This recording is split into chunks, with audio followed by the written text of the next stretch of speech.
yun, napakabibilis nila pag may mga involved na konsiderasyon. Pero pag mga ganito, parang, ewan ko ba, kailangan po siguro kalampagin natin talaga ang PNP. At kami po ay naghahanda po kami actually ng isang sulat sa Philippine National Police para kunin po natin ang datos sa buong Pilipinas po, ilan ba ang nai-report sa kanila nawawala.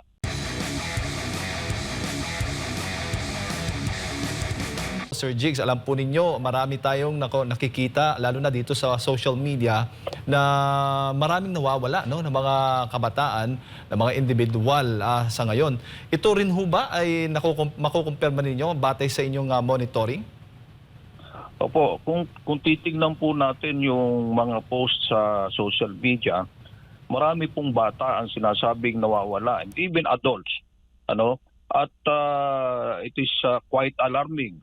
Ito po mga bagay na ito na nangyayari po. Ang tingin po natin, nangyayari po ito noon pa at sa mga post mukhang marami po ang nangyayari even before at sa mga panahon na ito.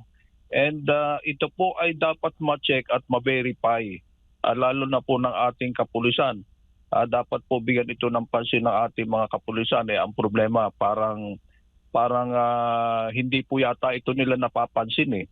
Nakakalungkot po, iba yata lamang yung kanilang pinapansin. Yes, Sir Jigs.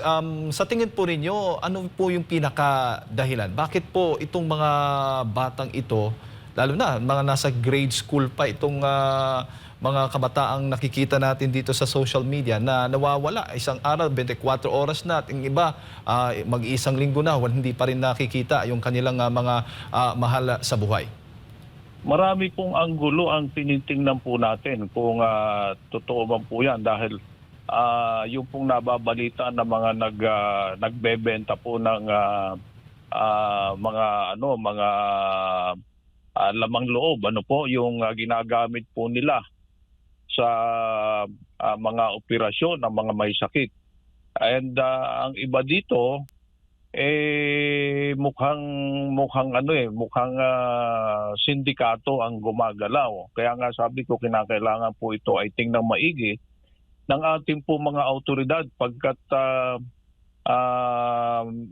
marami po ang mga reports at very alarming talaga. So yun po, at ako po ay sa mga chapters natin nationwide, tayo po ay nagpakalat ng po tayo na every time na mayroong mga ganon sa kanilang lugar, i-check muna nila maigi at tingnan din, i-report po nila sa PNP, baka hindi na po nagre-report sa PNP. Opo, at ang isa din po sa mga nakakabahala, Sir Jigs, hindi ko alam kung namomonitor din po ba ninyo, naibabalita ba ito, naipapakita sa ibang mga media o sa karamihan po sa ating mga kasamahan sa media, lalo na alarming na itong mga nangyayari ngayon? Wala po, ang pinaasahan na lang po natin yung social media . Ang ibang mga media outlets mukhang hindi po rin ito napapansin pagkat ang lagi na lang po nating nadidinig sa mga balita, sa mga issue, yung mga nangyayari, yung mga pangyayari ngayon na nakakalungkot, lalo na ngayon malapit na po yung eleksyon o filing po ng candidacy. Mukhang palagi po na lang nadidinig natin yung mga issue kay Goo, yung issue kay Pastor Kibuloy, at iba pang mga issue, pero itong mga ganito po parang hindi po nababalita yata. Yun nga ang nakakalungkot, Sir Jigs. Pero sa tingin mo, batay sa monitoring po ninyo ngayon, Sir Jig, bukod po dito sa mga nawawala, yung bilang ng krimen po natin dito sa ating bansa, ito ho ba ay tumataas o stable lamang, bumababa? Ano po ba ang monitoring ng Citizens Crime Watch? Sa tingin po natin, tumataas. Tumataas po ang bilang po ng ating kriminalidad. But alam nyo naman, pagdating sa statistics, hindi po natin makuha yung tamang datos .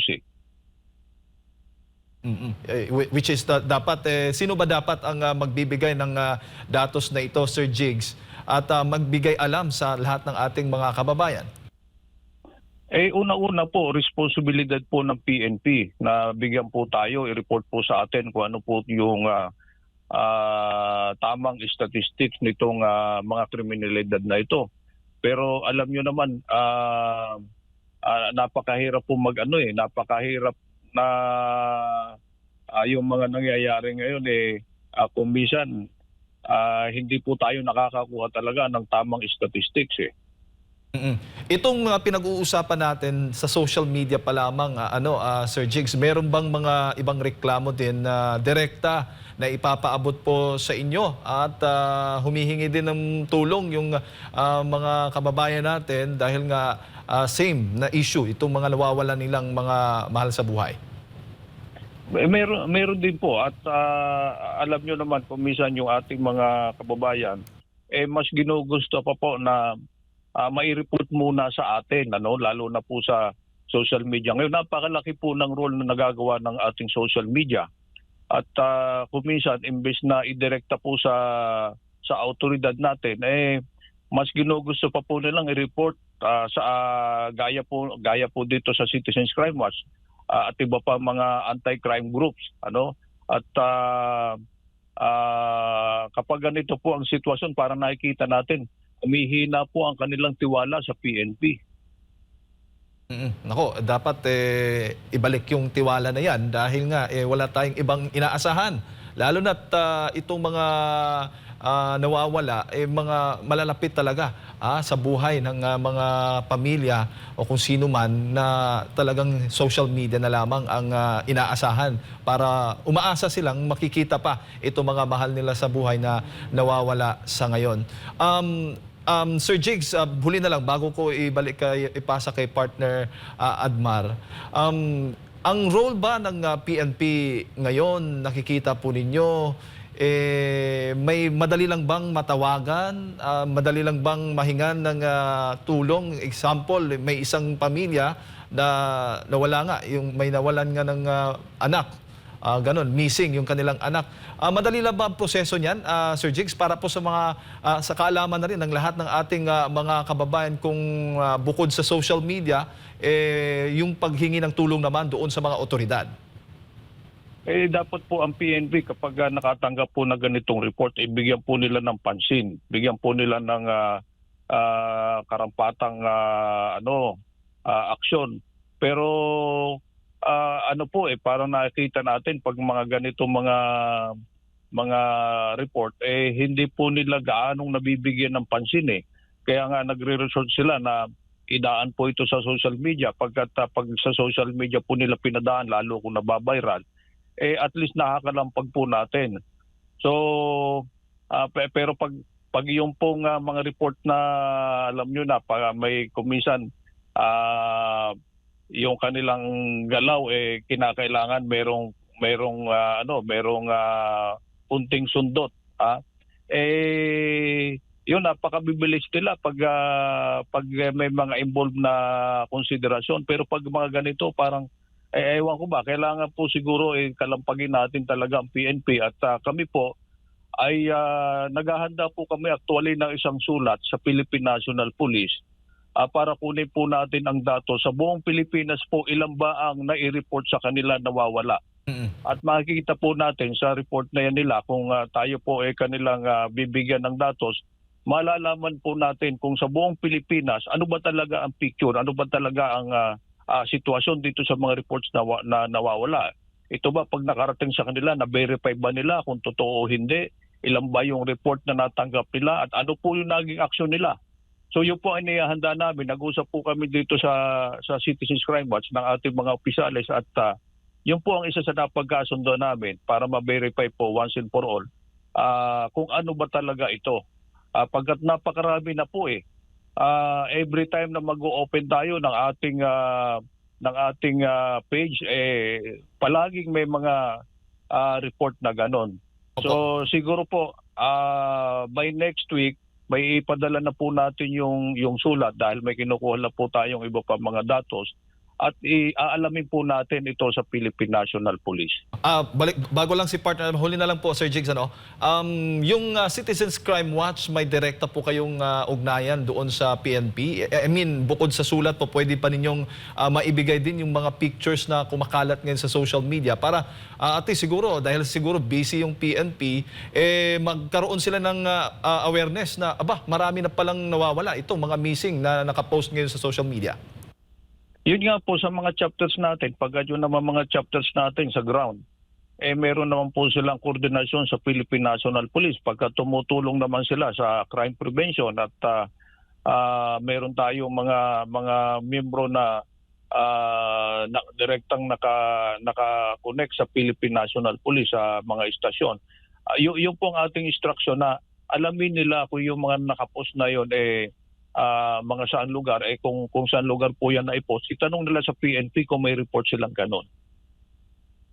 Sir Jigs, magandang umaga, si Admar po ito, no? At kahit simple lang i-google mo lang yung kataga na missing, found dead Philippines, ang dami palang ganap nitong taong kasalukuyan na diniklarang nawawala, pagkatapos nadiscover na lang pero patay na. So nakakabahala ito considering ang edad na habang kayo nag-uusap kanina, chinecheck ko, nire-research ko 10 taong gulang, 8 taong gulang, nawawala, nakita na lang na patay na, meron pang sa iba't ibang bahagi ito ng Pilipinas, tila same, nawawala tapos na didiscover na lang na patay. Kumbaga, parang wala nang takot itong mga individual na ito sa otoridad o di kaya ay wala na silang takot na gumawa ng krimen, Sir Jigs.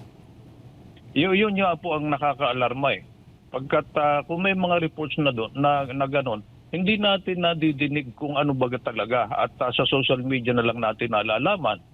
So, yun ang dapat po nating ma-check at ang importante dito, ano bang ginagawa ng PNP na aksyon? Ano bang ginagawa nila upang mapigilan po ang ganitong mga pangyayari? Kung kaya nila mag-concentrate ng puwersa sa ibang mga bagay, abay dapat bigyan din nila ng pansin ito. So, napakarami pong mga nawawala na kinakailangan talaga malaman natin ano ba talaga nangyari, sino mga involved dito.